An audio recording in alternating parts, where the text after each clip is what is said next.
Welcome to my home kitchen. Today I'm going to be showing you how to make something with courgettes. So everyone who's got an allotment has probably got tons and tons of courgettes. So I'm going to give you some inspiration so you do more exciting things with it, because it can get a little bit boring if you eat too much courgette. Now the recipe I'm going to make is from the River Cottage Veg Everyday book, which I find really useful, and I use it a lot. As you can tell by all the different markers in there, I'm always cooking the recipes. This is actually the pumpkin and raisin tea loaf, but you can put courgette in it, as it says in the bottom description there. So if you've not already subscribed to my channel, if you could please do so, because you get lots of helpful hints and tips all throughout the year from my home garden, my home kitchen, and also my allotment. So first of all, you need your cooker on gas mark 3, which I've done already. It's already warming up.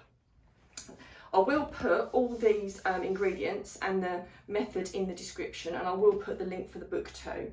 So what you need is, you need to line a loaf tin. So I've got a £1 loaf tin there.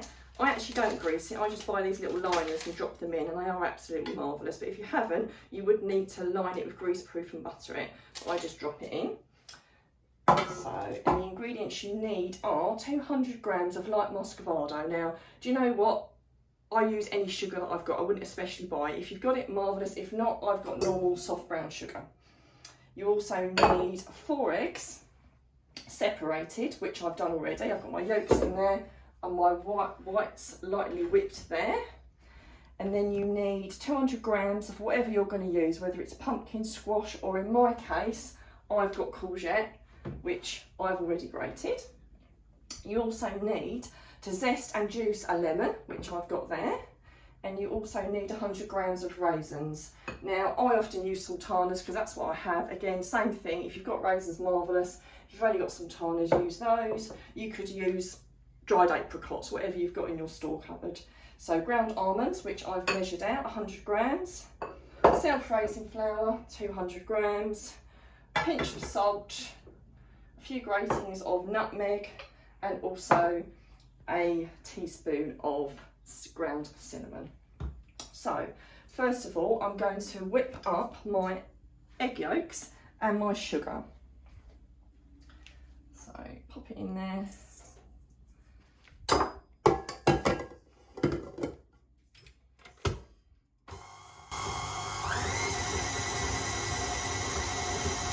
So you are mixing it for 2 to 3 minutes until pale and fluffy. So the egg yolks and the sugar have had a couple of minutes and they're looking quite light and fluffy there. So I'm next going to put in the courgette and the zest. So let's just scrape those in.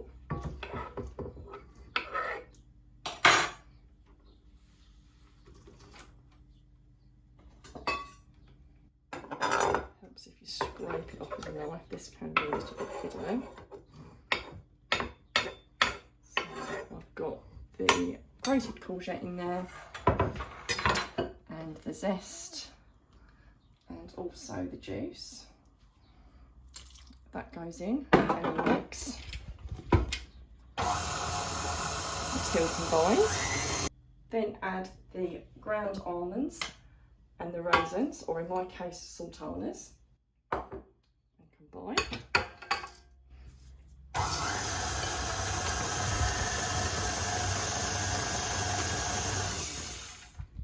Then the rest of the dry ingredients. Now I've got the self-raising flour in there. I've got the cinnamon, the nutmeg and the salt. Now it says to sieve it, but a trick I've learned is just to lightly whisk it, and that puts some air in it. I've done this for many years. I can't remember what famous chef recommended it, but it's a lot easier than trying to sieve it.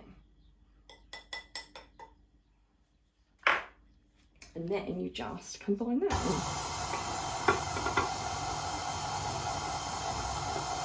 A little bit at a time, otherwise it will fluff everywhere. So that looks combined, and now all I've got to do is fold in the egg whites, which I have whisked to soft peaks. So I will lift that out.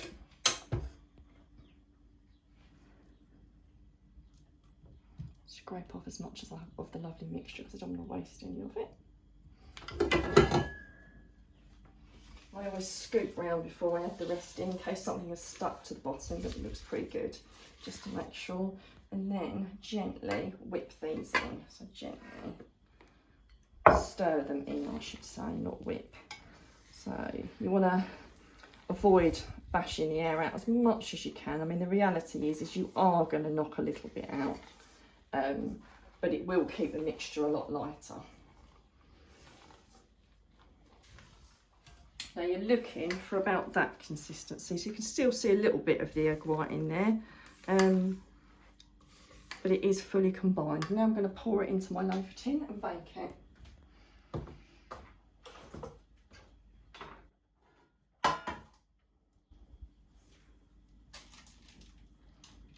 So the mixture is in my loaf tin.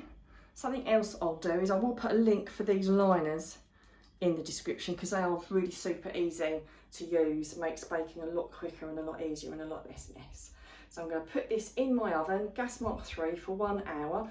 I will check to make sure it's definitely cooked, and I'll show you that when I'm testing it as well in a minute.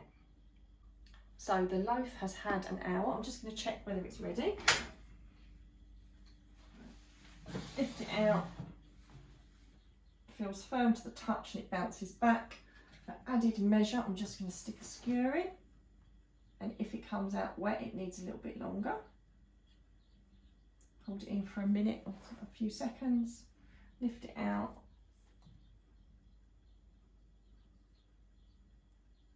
Yep, I think that's done. Let's give it another test. Yep, and it's nice and warm but gentle because obviously it's quite hot. So that's all ready to eat. I'm just going to let that cool down on a wire rack and I'll be able to tuck into that 40 lemons in.